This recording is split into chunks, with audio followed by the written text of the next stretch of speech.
Hello guys, तर स्वागत आहे तुमचं आपल्या या यूट्यूब चॅनलवरती. मित्रांनो, चॅनलवर नवीन असाल तर चॅनलला सबस्क्राईब नक्की करा आणि अशाच नवनवीन अपडेट्स पाहत राहा. विवानने होकारार्थी मान हलवत विचारलं, हो बोला, काय बोलायचं आहे? विधी एक क्षण थांबून विचार करत म्हणाली, ते खरं तर विवान, मी तुमच्याशी लग्न करू शकत नाही आणि मला ते करायचंही नाही. विधीचं बोलणं ऐकून आपल्या रूममधून बाहेर येत हॉलच्या दिशेने येणारा अथर्व लगेच म्हणाला, काय म्हणालीस? लग्न करायचं नाही? बोलतेस तरी अशी जणू विवान तुझ्याशी लग्न करण्यासाठीच मरतोय. अथर्वला विनाकारण एवढं चिडलेलं पाहून विवान त्याच्याकडे न समजल्यासारखं पाहत म्हणाला, अथर्व, आपण फक्त बोलत आहोत, थोडं नॉर्मल हो. अथर्व गप्प बसला आणि सगळ्यांसोबत येऊन सोफ्यावर बसला. विवानने विधीकडे पाहत विचारलं, हो तर लग्न न करण्यामागचं कारण मला कळू शकतं का? विधी कोणतीही भीती न बाळगता थोडीशी घाबरत म्हणाली, कारण मला गेल्या कित्येक वर्षांपासून दुसरंच कोणीतरी आवडतं. स्मिता आंटीने माझ्यासाठी खूप काही केलं आहे. त्या नसत्या तर कदाचित आज मी जिवंतही नसते. त्यामुळे मी त्यांना नाही म्हणू शकत नाही. विवानजी, म्हणूनच मी तुम्हाला ही विनंती. विवानने तिचं बोलणं मध्येच थांबवत शांतपणे म्हटलं, मॉमच्या निर्णयाविरुद्ध जायची माझीही इच्छा नाही, पण मला हेही नकोय की माझ्यामुळे तुमच्यासोबत काही चुकीचं घडावं. तुम्हाला जो व्यक्ती आवडतो मी त्याला भेटू शकतो का? तर त्याचवेळी आता इथे विधी हलकंसं हसत म्हणाली, ज्या दिवशी माझी त्याच्याशी भेट होईल त्या दिवशी तुम्हालाही नक्की भेटवेन. आणि त्याचनंतर विवाने न समजल्यासारखं विचारलं, काय म्हणायचं आहे तुम्हाला? त्यावेळी मला समजलं नाही. तो देशाबाहेर आहे का? तो म्हणाला. विधी त्याचं बोलणं पूर्ण होण्याआधीच म्हणाली, नाही, तो देशाबाहेर नाही, पण माझ्या आवाक्याबाहेर आहे. मात्र मला आशा आहे की एक दिवस मी त्याला शोधून काढेल आणि तोही मला शोधेल. विवानजी, माझं वैयक्तिक आयुष्य अजून स्थिर नाही. आत्ताच कुठेतरी आर्थिकदृष्ट्या स्थिर झाले आहे. आता मला माझं आयुष्य पूर्णपणे स्थिर करायचं आहे. श्यामजींची इच्छा असेल तर लवकरच माझ्या आयुष्यात सगळं व्यवस्थित होईल. विधीने श्यामजींचा उल्लेख करताच व्योम आणि अथर्व पुन्हा एकदा तिच्याकडे पाहू लागले. विवान हसत विधीला म्हणाला, तुम्ही निश्चिंत होऊन जा, मी मॉमशी बोलतो. खरं सांगायचं तर विधी, मलाही तुमच्याशी लग्न करता येणार नाही, कारण माझ्या आयुष्यात आधीपासूनच कोणीतरी आहे. आणि खरं तर हीच गोष्ट मी उद्या तुम्हाला सांगणार होतो. विधी आश्चर्याने विवानकडे पाहू लागली. त्यावेळी विवाने होकारार्थी मान हलवली आणि सानवीच्या दिशेने गेला.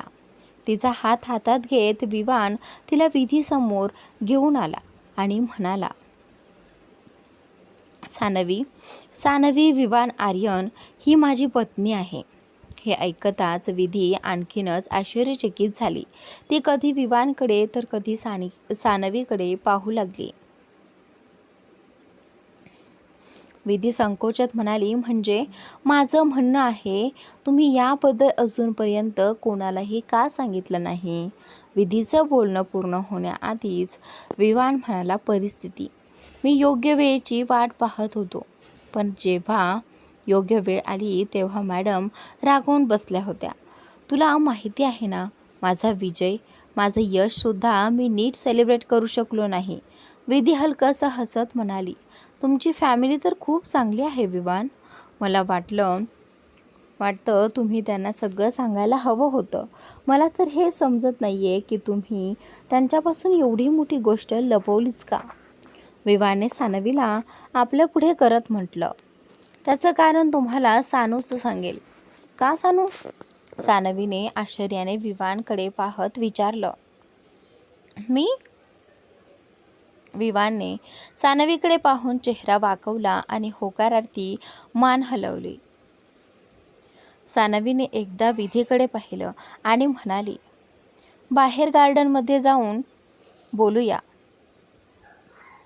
विधीने तिथे उभ्या असलेल्या सगळ्यांकडे एक नजर टाकली आणि होकारार्थी मान हलवत सानवीसोबत बाहेर निघून गेली. त्या दोघी निघून गेल्यानंतर व्योम सोफ्यावरून उठत म्हणाला, मी उद्या जैसलमेरला जात आहे. अथर्वनेही हात बांधून सोफ्यावर आरामात पसरवत बसत व्योमकडे पाहिलं आणि म्हणाला, हो, आणि तिथे जाऊन स्वतःच अडकणार आहेस. इतक्या दिवसांची शोध मोहीम एका छोट्याशा चुकीमुळे संपणार आहे. वा. व्योम पुन्हा सोफ्यावर बसत म्हणाला, मग काय करू? माझं तिथे जाणं गरजेचं आहे अन्वीला शोधण्यासाठी. आणि तुराणीच्या मागे नेमकी कोणती ताकद आहे हेही मला जाणून घ्यायचं आहे. कारण तुराणी स्वतः इतका शक्तिशाली नाही. त्याच्या मागे नक्कीच कोणीतरी आहे ज्याच्या पाठिंब्यावर तो एवढा उड्या मारतोय. सीमा आंटीने दिलेला पत्ता मला त्या व्यक्तीपर्यंत पोहोचवू शकतो आणि त्यासाठी माझं जैसलमेरला जाणं गरजेचं आहे. विवान लगेच म्हणाला, काहीही झालं तरी तू जाणार नाहीस. शेवटच्या वेळी जे काही झालं त्यानंतर तर अजिबातच नाही. तिथे आता सगळे लोक तुला ओळखतात. तुला चांगलंच माहीत आहे. दिशान गुज्जर तिथल्या स्थानिक लोकांसाठी देव बनून बसला आहे. आपल्याला इच्छा असूनही तिथे तुझी कोणतीही मदत करता येणार नाही. तू व्योम रावल आहेस हे कळल्यानंतर दिशान तुला पुन्हा जिवंत सोडण्याची चूक करेल असं तुला खरंच वाटतं का? तू जाणार नाहीस व्योम. अथर्व अंग ताणत म्हणाला, आणि म्हणूनच शेवटचा निर्णय असा आहे की तू नाही, मी जैसलमेरला जाईन. व्योमने आश्चर्याने अथर्वकडे पाहत म्हटलं, अजिबात नाही. दिशानला कळलं की तू माझा मित्र आहेस तर तो तुला. अथर्व व्योमचं बोलणं ऐकून हसत म्हणाला, मित्र? कसला मित्र? मी तर तिथे नवीन प्रोजेक्टसाठी जमीन पाहायला जात आहे. दिशानला तुझ्याशी प्रॉब्लेम असू शकतो, तुझ्या मित्राशीही प्रॉब्लेम असू शकतो, पण स्वतःच्या फायद्याशी मला नाही वाटत त्याला स्वतःच्या फायद्याशी काही प्रॉब्लेम असेल. मी त्याच्या जमिनी दुप्पट किमतीत विकत घेणार आहे ना.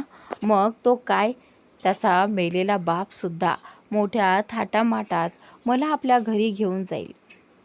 असं म्हणत अथर्वने हसत त्या दोघांकडे पाहून डोळा मारला. व्योमने एक दीर्घ श्वास जोडत म्हणाला, नाही, मी तुला कोणत्याही संकटात टाकू इच्छित नाही. व्योमचं बोलणं पूर्ण होण्याआधीच विवान म्हणाला, अथर्व जाईल. गरज पडली तर त्याच्या एका फोनवर मी स्वतः त्याच्याकडे जाईन. व्योमने विवानला समजावत म्हटलं, पण बॉस, तुम्हाला तिथल्या लोकांची माहिती नाही.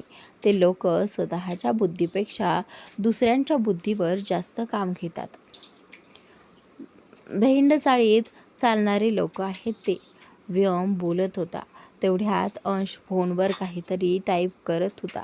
फ्लाईटचं तिकीट बुक केले कदाचित उद्या संध्याकाळी 4 वाजता.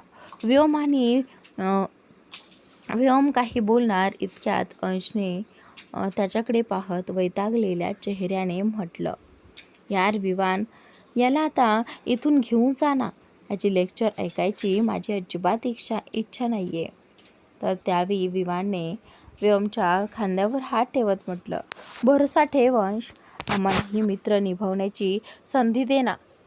चल क्लबला जाऊया, खूप दिवस झालेत, थोडं रिलॅक्स करूया. तेवढ्या सानवी आणि विधी हसत हसत गप्पा मारत आत आल्या. अंश उत्साहाने म्हणाला, हो चला ना, तुम्ही सगळे निघा, मी तुम्हाला तिथेच जॉईन करतो. व्योमने तोंड वाकडं करत विचारलं, का? आमच्यासोबत येण्यात काय प्रॉब्लेम आहे? अंशने कोणताही भाव न दाखवता व्योमकडे पाहिलं आणि म्हणाला, या गरीबावरही कोणाची तरी नजर पडू दे ना. भाऊ, माझं नशीब तुझ्यासारखं चांगलं नाही की चालता चालता तृषासारख्या मुलीशी माझी भेट व्हावी. एकीला सानवीला मृत्यूच्या दारातून वाचवून तू तिला आपलंसं करून घेतलंस आणि एकीला तृषाला तिने तुला थप्पड मारून आपलंसं करून घेतलं. माहीत नाही वर्षाची नजर तुमच्या दोघांसोबत राहणाऱ्या या गरिबावर कधी पडणार. व्योम आणि विवाने अंशच्या बोलण्याकडे पूर्णपणे दुर्लक्ष केलं आणि सानवी व विधीला सोबत घेऊन तिथून निघून गेले. त्यांना जाताना पाहून अंशच्या चेहऱ्यावर एक खट्याळ हास्य उमटलं. जणू त्याचा काहीतरी प्लॅन यशस्वी झाला होता. अंश कोणाशी तरी फोनवर बोलत म्हणाला, तुझ्याकडे 10 मिनिटं आहेत, तयार हो, मी तुला घ्यायला येतोय. समोरची व्यक्ती काही विचारणार किंवा बोलणार त्याआधीच अंशने फोन कट केला. इकडे विधी विवानला म्हणाली, विवान, मला जरा उद्या सकाळी निघायचं आहे, त्यामुळे मी घरी जाते. विवानने विचारलं, आर यू शुअर? तुला यायचं नाही आहे?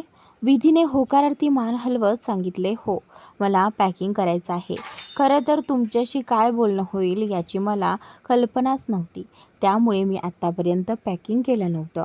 विवानने ओके म्हणत विधीला तिच्या घरी सोडण्यासाठी गाडी काढली.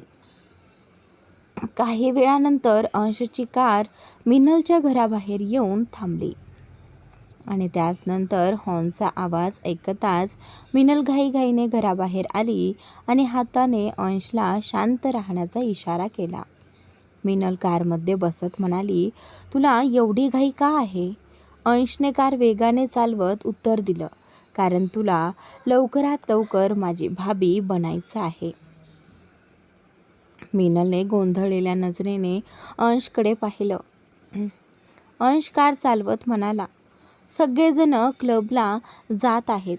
व्योमला जळवण्याची आणि त्याच्या मनातलं त्याच्या तोंडून वदवून घेण्याची यापेक्षा चांगली संधी तुला मिळणार नाही. म्हणून विचार केला तुझी थोडी मदत करावी. मिनलच्या चेहऱ्यावर मोठं हसू आलं. तिला अशी हसताना पाहून अंशने तिला 2 लोकांचा फोटो दाखवला आणि म्हणाला, माझे 2 माणसं तिथे तुझ्या मदतीसाठी असतील. मी फक्त तुला क्लबपर्यंत सोडेन, पुढचं तू सांभाळून घे. मिनलने होकारार्थी मान हलवत म्हटलं, त्या खडूस कुमारसाठी काहीही. खडूस कुमार? हे ऐकून अंश हसला.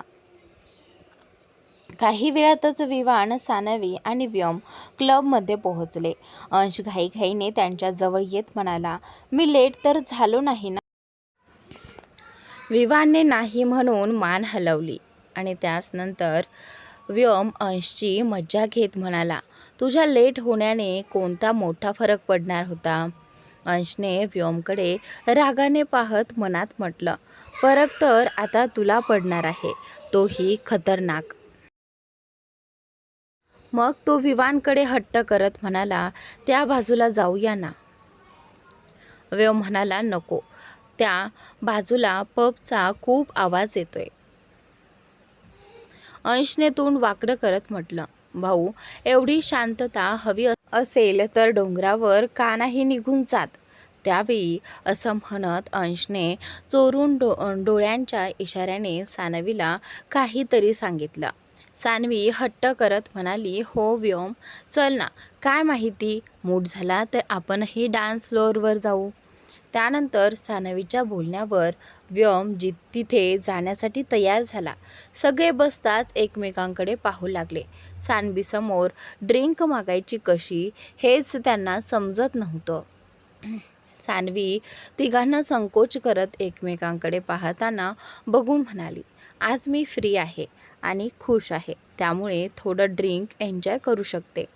सानवीचं बोलणं संपताच विवान आणि अंशने एक क्षणही न दवडता वेटरला आवाज दिला. सानवीने विवानकडे एकटक पाहिलं. विवान स्वतःचा बचाव करत म्हणाला, मी तर तुझ्यासाठीच बोलावलं होतं, मला वाटलं तू स्वतः सांगशील. सानवीने त्याच्याकडे रागाने पाहून म्हटलं, सगळं माहीत आहे मला. विवान आणि सानवी एकमेकांमध्ये गुंतलेले असतानाच अंशने पबच्या दिशेने पाहिलं आणि आश्चर्याने म्हणाला, ओ भाई, हे काय चाललंय? अंशचं बोलणं ऐकताच तिघांनीही त्या दिशेने पाहिलं. समोरचं दृश्य पाहून तिघांचेही डोळे विस्फारले. फक्त व्योमच्या डोळ्यांमध्ये हळूहळू राग वाढत होता. तर इथे अंशला नाही तर अथर्वला सगळं आधीपासूनच माहीत होतं. पण व्योमला चिडवण्यासाठी तो मुद्दाम म्हणाला, यार तृषाचा हा अवतार तर माय गॉड इट्स टू हॉट यार. इथे मीनलचा नाही तर तृषाचा आहे. व्योमची गर्लफ्रेंड जी आहे ती तृषा आहे. विवानने तृषासोबत डान्स करणाऱ्या मुलांकडे पाहत म्हटलं, तृषा ठीक आहे पण ते मुलं मला काही ठीक वाटत नाही आहेत. तृषाने वन पीस ऑफ शोल्डर काळ्या रंगाचा ड्रेस घातला होता जो तिच्या मांडींपर्यंत येत होता. 2 मुलं तिच्या अगदी जवळ येऊन डान्स करत होती. ते कधी तिच्या कमरेजवळ हात नेत होते तर कधी तिच्या खांद्यांजवळ येत होते. तृषा ही व्योमला जळवण्यासाठी मुद्दाम त्यांच्याजवळ जाऊन डान्स करत होती. इकडे आता अथर्व सगळ्यांचे लक्ष तृषाकडे वळून शांतपणे बसला होता आणि व्योमच्या प्रत्येक प्रतिक्रियेची नोंद घेत होता. सान्वी म्हणाली, तृषा शुद्धीत आहे ना? मला तर वाटतंय तिने ड्रिंक केले, नाहीतर ती अशा मुलांना स्वतःच्या आसपास फिरकूही दिलं नसतं. काही वेळ हे सगळं पाहिल्यानंतर व्योमला राहवलं नाही. तो सोफ्यावरून उठत म्हणाला, हिचं शहाणपण आता मीच ठिकाणावर आणतो. व्योम पुढे जाणार इतक्यात अथर्व म्हणाला, अच्छा पण कोणत्या अधिकाराने भाऊ? तूच तर तिला म्हणाला होतास तिचं आयुष्य आहे, तिला जे करायचे ते करू देत. मग आता तुला काय झालं? व्योमने अथर्वकडे एकटक पाहिलं आणि म्हणाला, मला काय झालंय हे तू चांगलंच जाणतोयस. ती वेडी झाली आहे, मी नाही, नंतर भेटतो. असं म्हणत व्योम तृषाच्या दिशेने पुढे जाऊ लागला. अथर्व पुन्हा व्योमला थांबवणार होता पण विवाने अथर्वच्या हातावर हात ठेवून त्याला काही बोलण्यापासून रोखलं. व्योम तिथून निघून गेल्यावर अथर्व विवानला म्हणाला, मला का थांबवलंस? तुला माहीत आहे तो प्रत्येक वेळी तृषाला दुखावतो, एका क्षणात असे सगळे अधिकार गाजवतो, जणू तृषावर त्याच्यापेक्षा जास्त अधिकार दुसऱ्या कोणाचाच नाही. हे अजिबात तसं नाही. ती जेव्हा त्याच्या जवळ येते तेव्हा दुसऱ्या क्षणी तो तिला अशा प्रकारे दूर करतो जणू काही तो तिला ओळखतच नाही. ती वेडी झालेली नाहीये, तोच तिला वेड बनवत आहे. अथर्वचा राग पाहून विवान त्याला शांत करत म्हणाला, रिलॅक्स कर अथर्व, याबद्दल माझं व्योमशी बोलणं झालं आहे. तुराणीचं प्रकरण संपताच व्योम तृषाला स्वतःबद्दल सगळं काही सांगणार आहे. त्यानंतर तृषाचा जो काही निर्णय असेल तो व्योमला मान्य असेल. इकडे अथर्वने एक नजर व्योम आणि तृषाकडे टाकली आणि म्हणाला, चला काहीतरी अक्कल आली याला. इकडे व्योम तृषा जवळ गेला आणि त्या दोघांच्या मधून तिला ओढून आपल्या खांद्यावर उचललं आणि तिथून घेऊन गेला. ते दोघे निघून गेल्यावर विवान म्हणाला, चला आपणही निघूया, पुन्हा कधीतरी हे बोलणं सुरू ठेवू. अथर्वने होकारार्थी मान हलवत म्हटलं, तुम्ही दोघं निघा, मी थोड्या वेळाने येतो. विवानने ओके म्हणत सानवीला सोबत घेत तिथून निघून गेला. व्योम तृषाला क्लबमधील एका प्रायव्हेट रूममध्ये घेऊन गेला. संपूर्ण वाटेत तृषा व्योमच्या पकडीतून सुटण्याचा प्रयत्न करत होती, पण तिचे सगळे प्रयत्न व्यर्थ ठरत होते. व्योमने तिला आपल्या खांद्यावरून खाली उतरवलं आणि बेडवर ढकललं. त्यानंतर तो आपल्या शर्टची बटन उघडत म्हणाला, मुलांच्या इतक्या जवळ जाण्याची तुला खूप हौस आहे ना? चला आज तुझी ही हौस पूर्ण करूया. तृषा बेडवरून उठली आणि व्योमच्या जवळ जाऊन त्याचा शर्ट पकडत म्हणाली, माझी हौस पूर्ण करणारे तुम्ही कोण होता हा? मी माझ्या आयुष्यात काहीही करू, त्याचा तुम्हाला काय संबंध? मी 2 जणांसोबत राहू किंवा 4 जणांसोबत राहू, माझी मर्जी. मी क्लबमध्ये जाऊ, पबमध्ये जाऊ, दारू पिऊ, त्याचा तुम्हाला काय? तृषाचं वाक्य पूर्ण होण्याआधीच व्योम पुढे झाला आणि तिच्या ओठांवर आपले ओठ ठेवत तिला जबरदस्तीने किस करू लागला. त्याच्या या वागण्यातून त्याचा राग आणि नाराजी स्पष्टपणे जाणवत होती. तृषाने व्योमला ढकलून स्वतःपासून दूर करण्याचा प्रयत्न केला, पण व्योम जणू काही वेगळ्याच अवस्थेत होता. जेव्हा त्याला तृषाच्या हुंदक्यांचा आवाज ऐकू आला तेव्हा व्योम भानावर आला. स्वतःवर अशा प्रकारे व्योमला हावी होताना पाहून तृषा रडू लागली होती. व्योमने तिला एका झटक्यात सोडलं आणि म्हणाला, आशा आहे आता तुला कळलं असेल की मी तुझ्या आयुष्यात कोण आहे. व्योमचं बोलणं ऐकून तृषाने नजर वर करून त्याच्याकडे पाहिलं. तिच्या डोळ्यात अश्रू पाहून व्योम हादरला. त्याच्याकडे बोलण्यासाठी शब्दच उरले नाहीत. तृषा भरलेल्या आवाजात म्हणाली, कोण आहात तुम्ही? हां, तुम्ही जबरदस्ती केली म्हणून माझा प्रश्न बदलणार नाहीये. व्योम, मी तुमच्या या सगळ्या वागण्याला कंटाळले आहे. मला माझ्या परिस्थितीवर सोडून का देत नाहीत?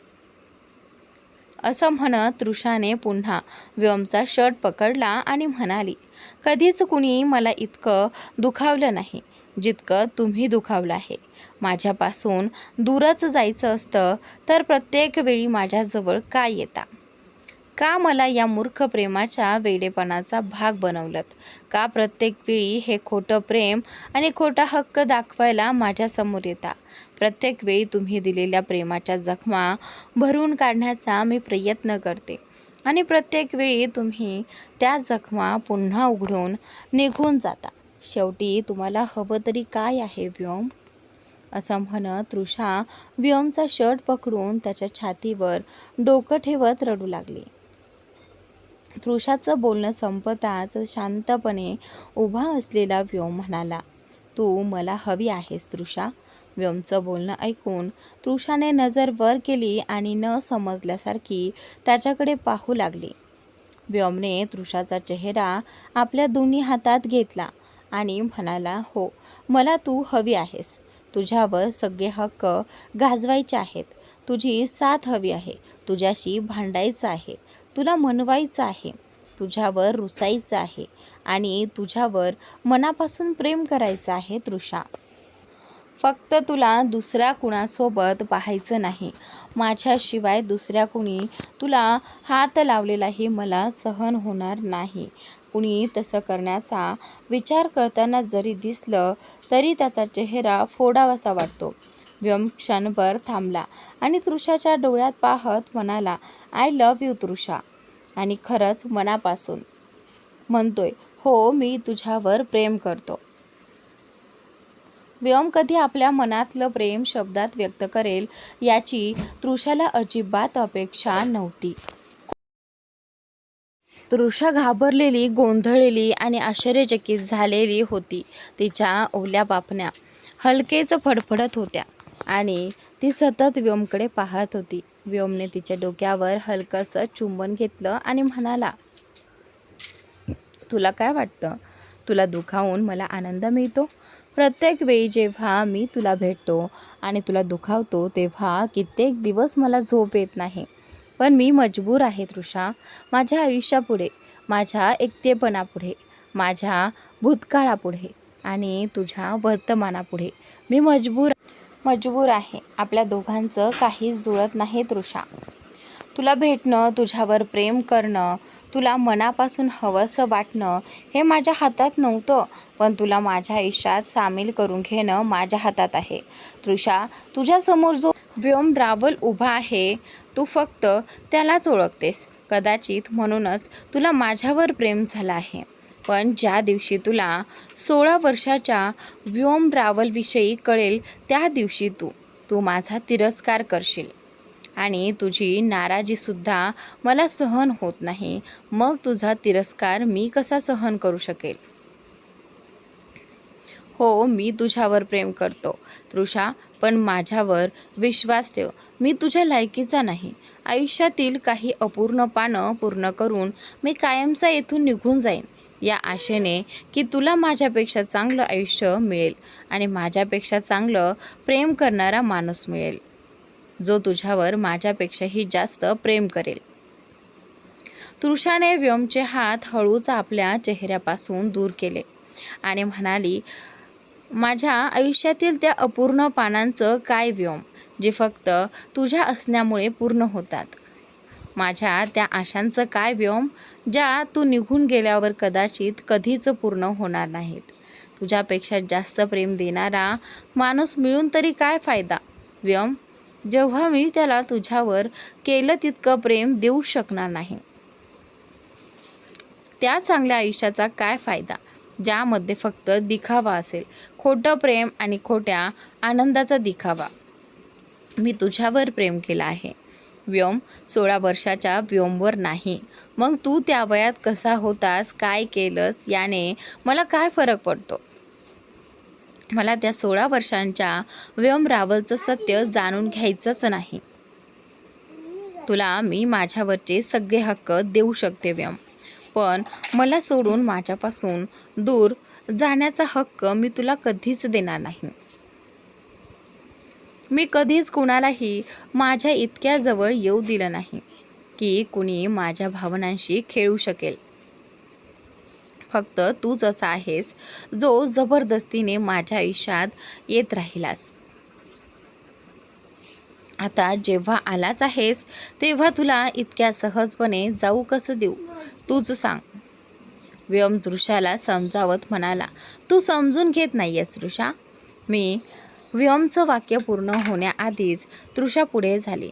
तिने त्याचा शर्ट पकडला आणि त्याला हलकंसं स्वतःकडे झुकवत त्याच्या ओठांवर आपल्या ओठांनी हलकंसं चुंबन घेतलं. तिच्या या प्रेमळ कृतीने व्योमला तिच्या प्रेमात हरवायला क्षणभरही लागला नाही. व्योमने तृषाच्या कमरेभोवती हात ठेवून तिला आपल्या जवळ घेतलं आणि अत्यंत प्रेमाने तिचं चुंबन घेतलं. तिचा मागचा किस जसा होता त्यापेक्षा हा किस खूपच वेगळा आणि सौम्य होता. दोघांनाही श्वास घेण्यास त्रास होऊ लागल्याने ते एकमेकांपासून अलग झाले. अंश मिनलच्या डोळ्यात पाहत म्हणाला, या क्षणी मी तुला सत्य सांगू शकत नाही, पण सत्य न सांगता तुझ्यासोबत पुढेही जाऊ शकत नाही. फक्त काही दिवस अजून तृषा. एकदा मी तुला सगळं सत्य सांगितलं की त्यानंतर तुझा जो काही निर्णय असेल तो मला मान्य असेल. असं म्हणत इथे व्योमने मान खाली घातली. तृषा व्योमच्या डोळ्यात पाहत म्हणाली, सत्य काहीही असो व्योम, पण माझा निर्णय कधीच तुझ्यापासून दूर जाण्याचा नसेल. मला माहिती होतं की माझ्या भावना एकतर्फी असू शकत नाहीत. तू माझ्यावर प्रेम करतोस हे ऐकण्यासाठी मी आतुर झाले होते. हे मी तुला सांगूही शकत नाही. व्योम, मी किती आनंदी आहे हे शब्दात सांगणं माझ्यासाठी शक्य नाही. आय लव्ह यू व्योम. तू माझ्या आयुष्यातलं पहिलं आणि शेवटचं प्रेम आहेस. तुझ्यापेक्षा चांगल्या व्यक्तीची मला ना अपेक्षा आहे ना गरज. व्योमने तृषाचा हात हातात घेत म्हणाला, आता चल, तुला घरी सोडतो. खूप फालतू डायलॉग मारतेस तू. तृषाने त्याचा हात सोडवत चेहरा फुगवत व्योमकडे रागाने पाहिलं आणि म्हणाले, डायलॉग? तुला माझ्या गोष्टी डायलॉग वाटतात? थांब, आता तुला दाखवतेस. व्योमला काही वेळ तिच्याकडून मार खावा लागला. त्यानंतर त्याने अचानक तृषाचे दोन्ही हात पकडले. तृषाचा तोल गेला आणि व्योमला सोबत घेऊन ती बेडवर पडली. तृषा व्योमच्या वर होती. दोघेही एकमेकांच्या अगदी जवळ होते. दोघांची नजर एकमेकांवर स्थिरावली होती. तृषा लाजून नजर दुसरीकडे वळवत उठवण्याचा प्रयत्न करू लागली, पण तृषाने पुन्हा तिच्या कमरेभोवती हात ठेवून तिला आपल्या जवळ ओढलं.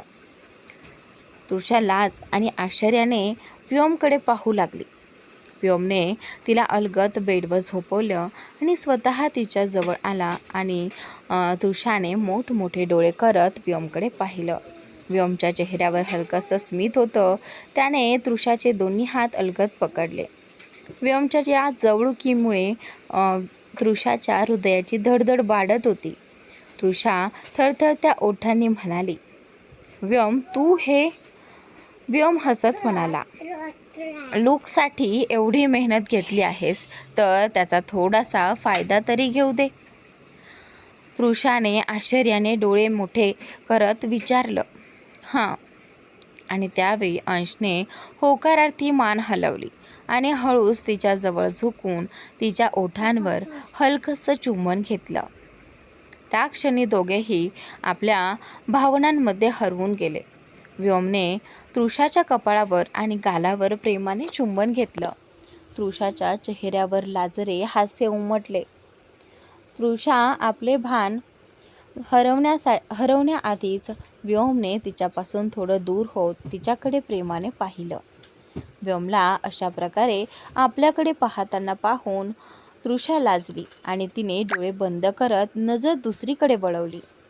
व्योम हसत तिच्या जवळ झुकला आणि तिच्या कानात हळू आवाजात म्हणाला, आता पुन्हा कधीही मला विचारू नकोस की तुझ्यावर माझा काय हक्क आहे. तू जशी आहेस तशीच मला आवडतेस. स्वतःवर उगाचच एवढे प्रयत्न करण्याची गरज नाही. आय लव्ह यू तृषा. उद्या तुझा निर्णय काहीही असो, पण जोपर्यंत आपण सोबत आहोत तोपर्यंत प्लीज बी माइन तृषा. इथे तृषाने त्याच्याकडे पाहत हळू आवाजात उत्तर दिलं, आय ॲम ऑल युअर्स व्योम. आणि माझा हा निर्णय कधीच बदलणार नाही. व्योमने तिचा ड्रेस व्यवस्थित करत म्हणाला, चल आता घरी जाऊया. या लूकमध्ये तू मला अजिबात आवडत नाहीस. खरं सांगायचं तर तू माझी तृषाच वाटत नाही आहेस. थोडी दिखाऊ वाटतेस. तृषा हसली आणि त्याच्याकडे पाहत चेहरा फुगवला. आता तृषा तिच्यासोबत तेथून बाहेर व्योम तिच्यासोबत तिथून बाहेर पडला. तिकडे दुसरीकडे विवान आणि सानवी घरी पोहोचले. सानवी विवानच्या पुढे पुढे घरात जात होती. विवानने मेन गेट लॉक केलं आणि धावत सानवीजवळ आला. त्याने तिला अचानक आपल्या कुशीत उचलून घेतलं. सानवी एका क्षणासाठी दचकली. तिने लगेच विवानचा शर्ट घट्ट पकडला आणि आश्चर्याने त्याच्याकडे पाहत म्हणाली, काय करताय तुम्ही विवान? घरी मॉमसुद्धा असतात. विवान हसत म्हणाला, हो मग काय झालं? तू काही माझी इलिगल गर्लफ्रेंड नाहीस. कायदेशीररित्या माझी बायको आहेस. असं म्हणत विवान सानवीला घेऊन रूमच्या दिशेने पुढे जाऊ लागला. रूममध्ये येताच सानवी विवानच्या मिठीतून खाली उतरत म्हणाली, चला आता तुम्ही तुमच्या रूममध्ये जा, मला झोप येत आहे. असं म्हणत सानवी मागे वळून जायला लागली. तेवढ्यात विवानने तिला थांबवण्यासाठी हात पुढे केला, पण चुकून विवानची 2 बोटं सानवीच्या ड्रेसमध्ये अडकली. सानवीला काही समजण्याआधीच तिच्या ड्रेसची जीप थोडीशी उघडली. तिची पाठ पूर्णपणे विवान समोर दिसू लागली. सानवीने लाजून डोळे बंद केले आणि आपली पाठ भिंतीला टेकवत एका बाजूला उभी राहिली. विवान हळूहळू सानवी जवळ गेला. त्याने तिचा चेहरा वर केला आणि तिचे फडफडणारे डोळे बंद पाहत म्हणाला, कदाचित तू विसरली असशील, पण मी हे आधीही पाहिलं आहे. मग माझ्यापासून एवढी लाज का गं? असं म्हणत विवानने सानवीच्या कमरेभोवती हात ठेवून तिला आपल्या जवळ ओढलं आणि तिच्या कानात हळू आवाजात म्हणाला, सानू, आपण तो क्षण पुन्हा एकदा जगू शकतो का? विवानचं बोलणं ऐकून सानवी घाबरलेल्या नजरेने विवानकडे पाहू लागली. विवानने सानवीची मनगट पकडून तिचा हात स्वतःच्या छातीवर ठेवला आणि म्हणाला, या हृदयाच्या ठोक्यांचा आवाज ऐकू येतोय ना? हे ठोके तुला मिळवण्याचा हट्ट करत आहेत. असं म्हणताना विवानची नजर नकळत पुन्हा पुन्हा सानवीच्या ओठांकडे जात होती, तर सानवीची नजर मात्र फक्त विवानच्या डोळ्यात होती. सानवी घाबरत म्हणाली, विवान, ते मी आपण. विवानने तिच्या ओठांवर बोट ठेवत हळू आवाजात म्हटलं, कोणतेही प्रश्न नाहीत, कोणतेही उत्तर नाही, फक्त तू आणि मी. असं म्हणत विवाने अतिशय प्रेमाने सानवीच्या गळ्यावरून हात फिरवला. विवानचा स्पर्श जाणवताच सानवीने भावनांच्या भरात डोळे बंद केले. विवानने तिच्या चेहऱ्यावर आलेले केस अलगद मागे केले आणि तिच्या ओठांवर हलकेच ओठ टेकवले. सानवीची विवानच्या शर्टवरील पकड घट्ट झाली. काही क्षणांनी सानवीनेही त्याला प्रतिसाद दिला. हळूहळू दोघांमधील तो प्रेमळ क्षण अधिक उत्कट होत गेला. विवानला जणू सानवीपासून दूर व्हावंसंच वाटत नव्हतं. अखेर अनेक महिन्यानंतर त्याला सानवीच्या इतक्या जवळ येण्याची संधी मिळाली होती. तिच्याबद्दलच्या भावनांमुळे तिच्या जवळ राहूनही तिच्यापासून दूर राहणं त्याच्यासाठी कठीण होतं. श्वास घेण्यास त्रास जाणवू लागल्याने सानवीने आपले हात मध्ये आणत विवानला स्वतःपासून थोडं दूर करण्याचा प्रयत्न केला. विवान सानवीपासून अलग झाला आणि तिच्याकडे एकटक पाहू लागला. त्याने तिचे दोन्ही हात अलगद पकडून तिला भिंतीजवळ थांबवलं आणि तिच्या गळ्याजवळ प्रेमाने चुंबन घेतलं. विवानची जवळीक आणि त्याच्या हालचाली आता सानवीला अस्वस्थ करत होत्या. ती वेगाने श्वास घेत होती. शेवटी सानवीने विवानला हलकासा धक्का देत दुसऱ्या बाजूला जाण्याचा प्रयत्न केला, पण विवानने तिला जाऊ दिलं नाही. त्याने जात असलेल्या सानवीचं मनगट पकडून तिला थांबवलं. त्यानंतर तिच्या जवळ जात त्याने मागून तिच्या कमरेभोवती हात ठेवला आणि तिच्या कानाजवळ हलकेच चुंबन घेत म्हणाला, आज दूर जाण्याची परवानगी नाही आणि आज मी तुझ्याजवळ येण्यासाठी तुझी परवानगी मागणारही नाही. आज फक्त माझ्या मनातलं प्रेम व्यक्त करण्याचं आहे. तुला माझ्या आयुष्याचा भाग बनवायचा आहे, असं म्हणत विवानने सानवीच्या खांद्यावर अलगद ओठ टेकवले. सानवीने घाबरून विवानच्या हातावर आपली पकड घट्ट केली. तिच्या आवाजात हलकीशी घबराट होती.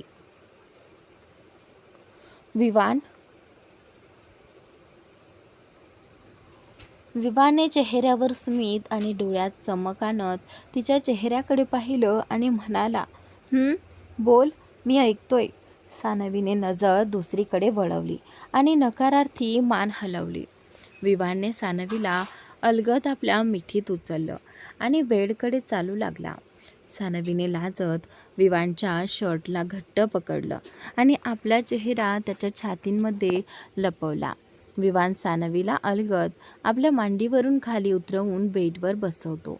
बेडवर येताच सानवी आपला ड्रेस सावरत स्वतःला आकसून बेडच्या एका कोपऱ्यात जाऊन बसते. विवान गुडघ्यांवर बेडवर बसून सानवीकडे पाहत म्हणाला, काय झालं सानू, तुला हे नकोय का? त्यावेळी सानवी त्याचं वाक्य पूर्ण होण्याआधीच म्हणाली, मला भीती वाटते विवान, काही झालं तर? त्यावेळी विवानने सानवीचे पाय अलगद पकडून तिला स्वतःजवळ ओढलं. तिच्या डोळ्यात पाहत तो म्हणाला, खट्याळपणे हळू आवाजात म्हणाला, तुला घाबरायलाच हवं, कारण काही नाही तर आपल्या दोघांमध्ये खूप काही घडणार आहे. विवान बोलत असताना सानवी मोठमोठे डोळे करून घाबरलेल्या नजरेने त्याच्याकडे पाहत राहिली. विवानने तिचा चेहरा आपल्या दोन्ही हातांच्या ओंजळीत घेतला आणि तिच्या डोक्यावर हलकंसं चुंबन घेत म्हणाला, पण आत्ता नाही.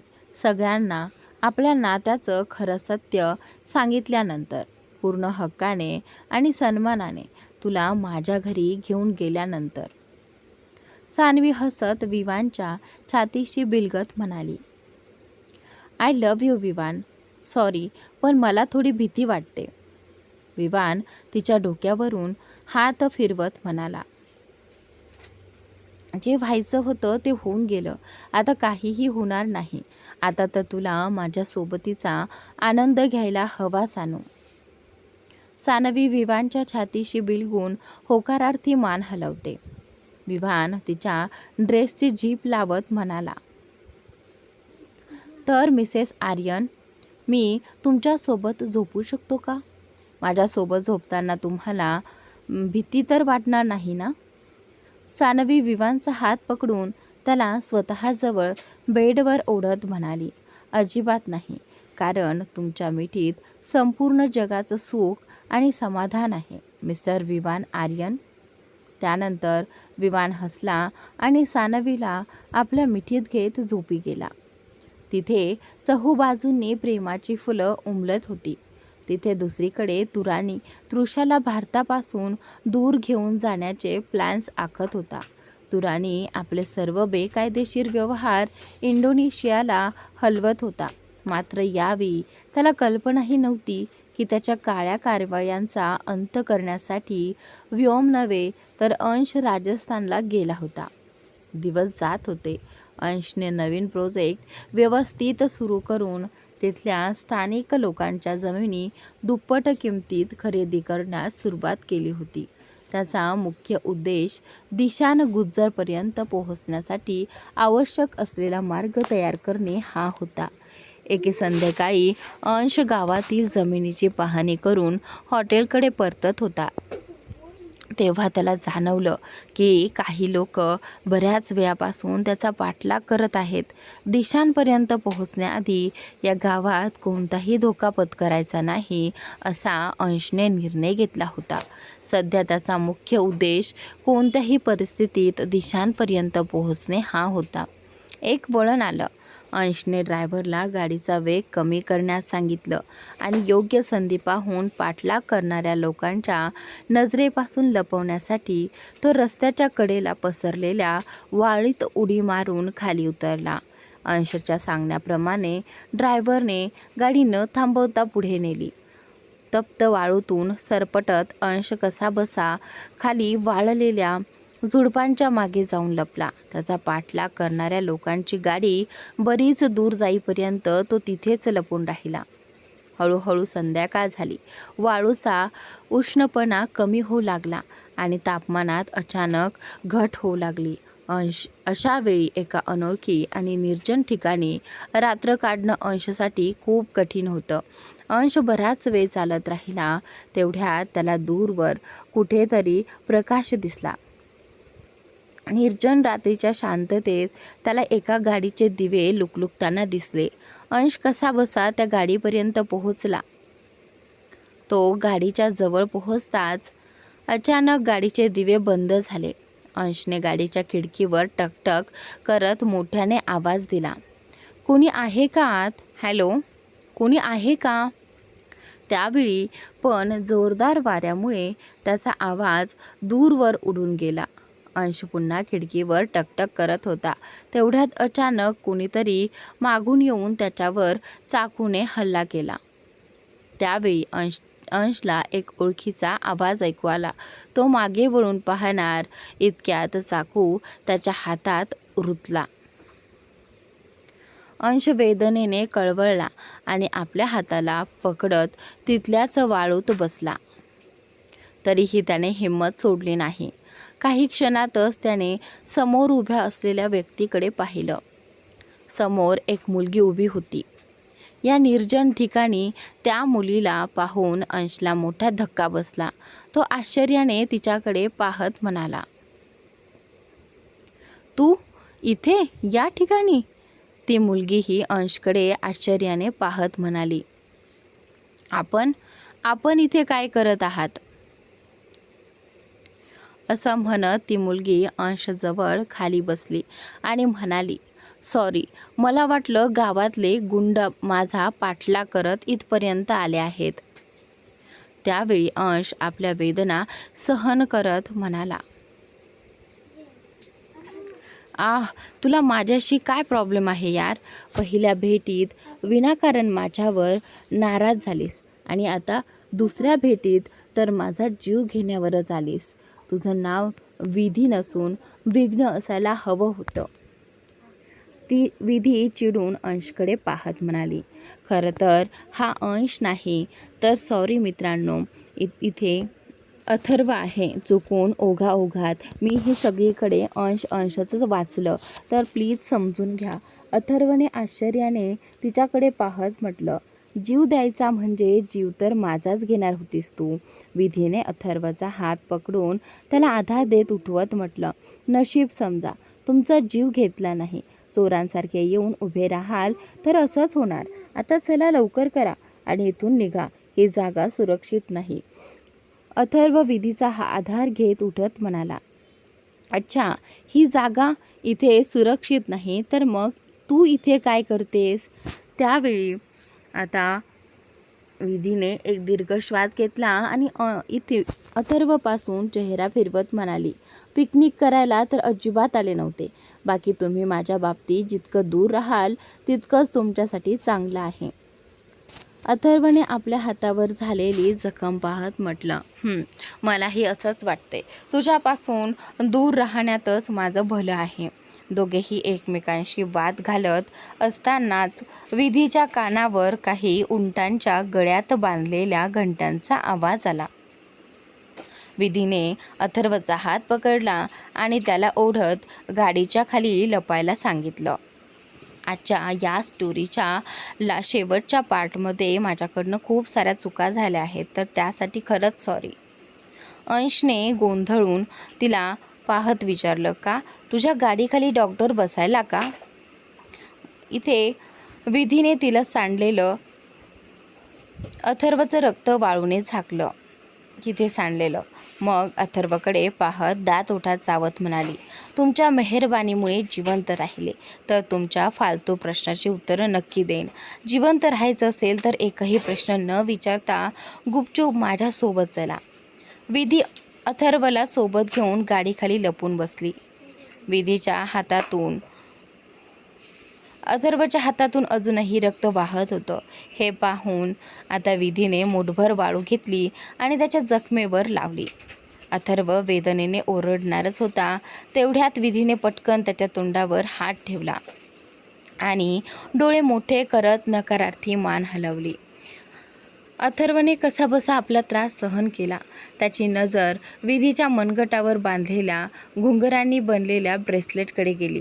त्याने ते ओढून तोडलं आणि वाळूखाली लपवत म्हणाला, माझ्यामुळे पकडले जाऊ की नाही माहीत नाही, पण तुझ्या या छनछन वाजणाऱ्या ब्रेसलेटमुळे आपण नक्की पकडले जाऊ. असं म्हणत अथर्वने तिच्याकडे पाहिलं. विधीने क्षणाचाही विलंब न करता त्याच्या गालावर एक जोरदार थप्पड मारली. विधीच्या या कृतीमुळे अथर्वला खूप राग आला, पण त्याच क्षणी त्याच्या कानावर उंटांचा आवाज अगदी जवळून येऊ लागला. विधी काही बोलणार इतक्यात उंटांचा कळप त्याच्या गाडीच्या अगदी जवळ येऊन पोहोचला. अथर्वने लगेच हात उचलून विधीच्या तोंडावर ठेवला आणि तिला शांत राहण्याचा इशारा केला. अथर्वने हात उचलताच विधी एका क्षणासाठी घाबरली. तिला वाटलं अथर्वही तिला उलट मारणार आहे, पण तसं काहीच झालं नाही. हे पाहून विधी शांत झाली आणि नकळत अथर्वच्या गालांकडे पाहू लागली. त्याच्या गालावर अजूनही तिच्या बोटांचे ठसे स्पष्ट दिसत होते. त्याचवेळी अथर्वचं लक्ष गाडीच्या बाजूने पुढे जाणाऱ्या उंटांकडे होतं. खाली चालणाऱ्या एका माणसाने उंटांवर बसलेल्या माणसाला राजस्थानी भाषेत विचारलं. बहुतेक मुलीची गाडी खराब झाली असावी. उंटावर बसलेला तो माणूस रुबाबदार आवाजात म्हणाला, तिला शोधा, जास्त दूर गेली नसेल. गावाच्या इज्जतीचा प्रश्न आहे. एकीला पाहून दुसऱ्या पोरींचंही मन वाढेल. त्यांचं मन वाढलं तर काय होईल हे तुम्हाला माहीतच आहे ना. लवकर शोधा. तिला गावात घेऊन गेल्यावरच तिची बळी चढवेल. आता तिच्या बळीमुळेच आपल्या समाजाचं कल्याण होईल. असं म्हणत ते लोक हळूहळू पुढे निघून गेले. ते लोक निघून गेल्यावर अथर्वने विधीकडे पाहत विचारलं, काय केलंस तू? त्यावेळी पण आता विधी ज्या प्रकारे त्याच्याकडे एकटक पाहत होती ते पाहून अथर्व बोलता बोलता थांबला. पहिल्यांदाच दोघांच्या नजरा एकमेकांना भिडल्या होत्या. दोघेही एकमेकांच्या खूप जवळ होते. विधीचा हात अजूनही अथर्वच्या जखमेवर होता, तर अथर्वचा हात तिच्या तोंडावर होता. काही क्षण दोघेही एकमेकांकडे पाहत राहिले. अथर्वने नजर चुकवत म्हटलं, आता मला असं बघणं बंद कर. तुझं ब्रेसलेट शोधून देतो. हे ऐकताच विधी जणू अचानक भानावर आली. ती एका झटक्यात अथर्वपासून दूर होत म्हणाली, शोधून देतो नाही, शोधून द्या. मला ते ब्रेसलेट कोणत्याही किमतीत हवं आहे. असं म्हणत विधी गाडी खालून बाहेर आली. अथर्वही तिच्या मागे बाहेर येत म्हणाला, असं काय आहे त्या घुंगरांमध्ये? विधी हाताने वाळू बाजूला करत आपलं ब्रेसलेट शोधत म्हणाली, माझा जीव बसतो त्यात. विधीचं हे बोलणं ऐकताच अथर्व क्षणभर त्याच्या जुन्या आठवणींमध्ये हरवून गेला. त्याच्या डोळ्यांसमोर एक मुलगी उभी राहिली. तिच्या डोळ्यात अश्रू होते आणि हातात पैंजणांची एक जोडी होती. ती मुलगी अथर्वला म्हणत होती, माझ्या जीवापेक्षाही जास्त जपून ठेवेन हे. अथर्व त्या आठवणी धरून गेला होता. तेवढ्यात विधीचा आवाज त्याच्या कानावर पडला. आता उभं राहून टाइमपास करू नका, लवकर शोधा, आपल्याला इथून निघायचंही आहे. अथर्व भानावर आला. त्याने होकारार्थी मान हलवली आणि ब्रेसलेट शोधू लागला. विधी आणि अथर्व दोघेही ब्रेसलेट शोधण्यात व्यस्त होते. तेवढ्यात अथर्वची नजर दूरवर येणाऱ्या टॉर्चच्या प्रकाशावर पडली. तो प्रकाश हळूहळू त्यांच्याच दिशेने येत होता. अथर्वने लगेच विधीची कलाई पकडली आणि म्हणाला, विधी चल चल इथून लवकर. विधी अजूनही ब्रेसलेट शोधण्यात गुंतलेली होती. तिने त्याच्याकडे न पाहताच उत्तर दिलं, तुम्हाला जायचं असेल तर जा, पण माझं ब्रेसलेट घेतल्याशिवाय मी कुठेही जाणार नाही. अथर्व रागाने म्हणाला, विधी त्या ब्रेसलेटची किंमत तुझ्या जीवापेक्षा जास्त नाही. बघ, काही लोक आपल्या दिशेने येत आहेत. मी प्रॉमिस करतो नंतर शोधून तुला आणून देईल. सध्या तू इथून निघ. विधीच्या डोळ्यात अश्रू दाटून आले होते. ती अथर्वकडे पाहत म्हणाली, जात असेल तर जाऊ देत, पण मी याच्याशिवाय कुठेही जाणार नाही. अथर्वला काही समजत नव्हतं की आता त्याने करावं तरी काय. अथर्वला काही सुचेना म्हणून काहीतरी विचार करत तो विधीला म्हणाला, ठीक आहे, मग तुला तुझ्या त्या ब्रेसलेटची आणि ते ब्रेसलेट देणाऱ्या व्यक्तीची शपथ, माझ्या मागे येऊ नकोस. असं म्हणत अथर्वने विधीला आपल्या ब्लेझरने झाकलं आणि पूर्ण वेगाने धावत तिच्यापासून दूर जाऊ लागला. विधीपासून काही अंतरावर गेल्यानंतर अथर्वने आपल्या फोनची रिंगटोन वाजवली आणि फोनची फ्लॅशलाईट सुरू केली. त्यामुळे विधीच्या दिशेने जाणारे लोक अथर्वच्या दिशेने वळले. अथर्व फोनची लाईट सुरू ठेवून विधीपासून दूर पळत राहिला. ते लोक विधीला सोडून अथर्वच्या मागे धावू लागले. काही क्षण विधी अथर्वने सांगितलेल्या गोष्टींचा विचार करत राहिली. अथर्वला शेवटी नक्की काय करायचं होतं हे तिला काहीच समजत नव्हतं. पण अथर्व धावताना फोनची रिंगटोन वाजवून फ्लॅश लाईट सुरू करत असल्याचं तिच्या लक्षात येताच तिला सगळं समजू लागलं. अथर्व हे सगळं तिचा जीव वाचवण्यासाठी करत होता याचा तिला विश्वासच बसत नव्हता. त्याने असं केल्यामुळे ती पूर्णपणे हादरली होती. ती ओरडून अथर्वला थांबवू इच्छित होती, पण आता खूप उशीर झाला होता. अथर्व तिच्यापासून खूप दूर निघून गेला होता. या अनोळखी ठिकाणी तिथल्या स्थानिक लोकांपेक्षा अथर्व शेवटी किती वेळ वेगाने धावणार होता. लवकरच ते लोक अथर्वपर्यंत पोहोचले. अथर्वला पळताना पाहून त्यांच्यापैकी एका माणसाने त्याच्या डोक्यावर काठीने जोरदार प्रहार केला. त्यामुळे अथर्व आणखी 2 पावलं पुढे गेला आणि त्यानंतर वाळूत कोसळून पडला. दुसऱ्या दिवशी विवान ऑफिसला जाण्यासाठी तयार झाला होता. तेव्हा सानवीची झोप उघडली. विवानला तयार झालेलं पाहून सानवीने तोंड वाकडं करत विचारलं, तुम्ही ऑफिसला जात आहात का? त्यावेळी तिचं बोलणं ऐकून विवान हसत म्हणाला, आता तुमच्यावर प्रेम करण्याच्या नादात मी माझी कंपनी तर विकू शकत नाही ना. सानवी पुन्हा बेडवर झोपत म्हणाली, ठीक आहे, पण मी आज ऑफिसमध्ये येणार नाही. तिचं बोलणं दुर्लक्षित करत विवान म्हणाला, तुझा पगार तुझी मर्जी, तू आलीस किंवा नाही आलीस, मला त्याच्याशी काय. विवाने इतक्या सहजपणे दुर्लक्ष केल्याचं सानवीला अजिबात आवडलं नाही. ती पुन्हा बेडवर बसत म्हणाली, तुम्ही ऑफिसच्या वेळेत इतके रूढ का होता?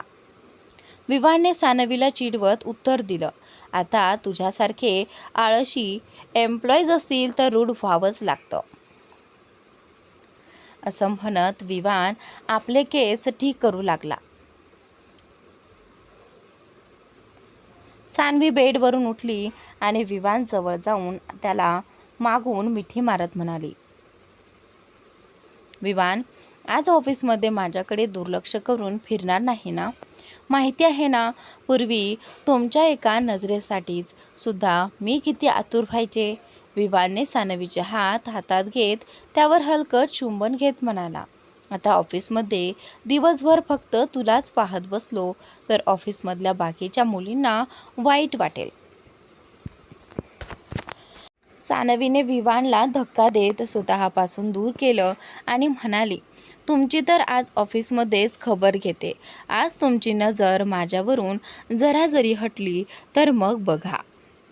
असं म्हणत सानवी बाथरूमच्या दिशेने निघून गेली. सानवीला जाताना पाहून विवान हसत म्हणाला, असंही काय करणार आहेस माझ्या नादात? ऑफिसमध्ये बिकिनी घालून येऊ नकोस हं, नाहीतर असं व्हायचं की माझ्यासोबत संपूर्ण ऑफिसची नजरही तुझ्यावरच असेल. असं म्हणत विवान जोरात हसू लागला. सानवीने मागे वळून डोळे बारीक करत विवानकडे पाहिलं, तोंड फुगवलं आणि आत निघून गेली. इकडे दुसऱ्या बाजूला व्योम ऑफिसमध्ये पोहोचलाच होता. तेवढ्यात त्याच्या फोनवर एका अनोळखी नंबरवरून कॉल आला. क्षणभर विचार करून व्योमने कॉल उचलला. समोरून तृषाचा आवाज आला. हॅलो व्योम.